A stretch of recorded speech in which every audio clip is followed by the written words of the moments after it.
Recording studio.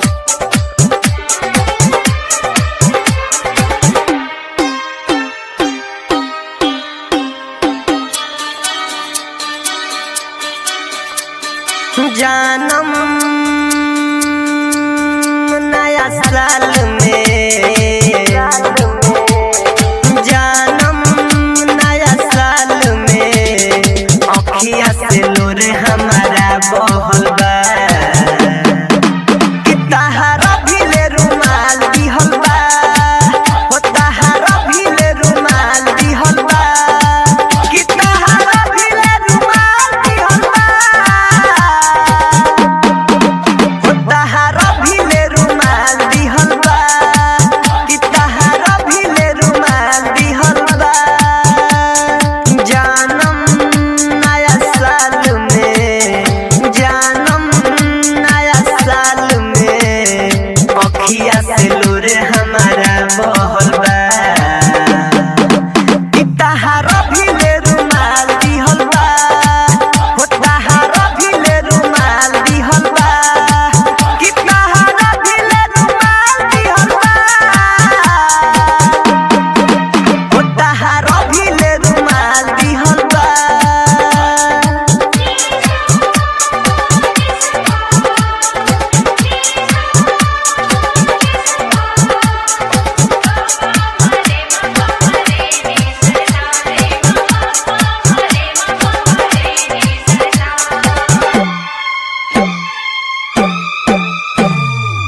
याद आवत मिलल जुलल, घूमत रहलू अपाची पर। प्यार करके भूल गइलू, हमके चढ़ा गइलू फांसी पर। प्यार में पागल हमरा के कइलू हो, दूर तू जिंदगिया से हमरा तू भइलू हो। नहिया लगा के ए रानी, नहिया तू तोरी हो गइलू। सोची सोची देह तो हमर गलल बा।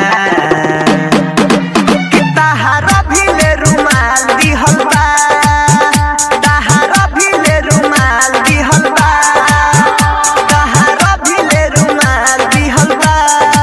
कि तहारा भी ले रुमाल दिहल बा।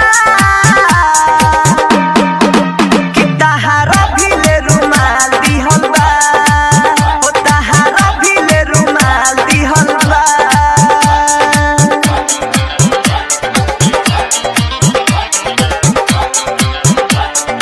खुशबू रिकॉर्डिंग स्टूडियो, कहला बिशनपुरा बाजार।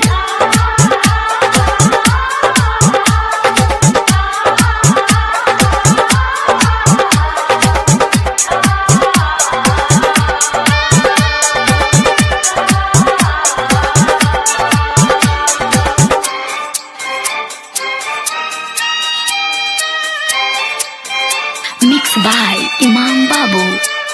I love you happy new year, केकरा से बोलब ये डियर।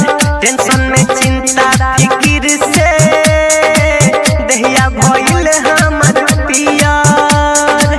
राइटर मने जाके कैसे तू भूलब हो, डीजे प्रिंस जी के भैया में झूलब हो।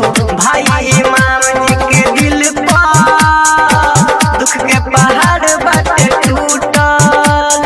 प्यार नहीं हारी और उनके कहल बा। कि तहारा भी ले रुमाल दिहल बा, हो तहारा भी ले रुमाल दिहल बा। तहारा भी ले रुमाल दिहल बा। कि तहारा भी ले रुमाल दिहल बा। तहारा भी ले रुमाल दिहल बा, हो तहारा भी ले रुमाल दिहल बा। कि तहारा भी ले रुमाल दिहल बा। कि तहारा भी ले रुमाल दिहल बा। जानम नया साल में अखिया से लोर हमारा बहल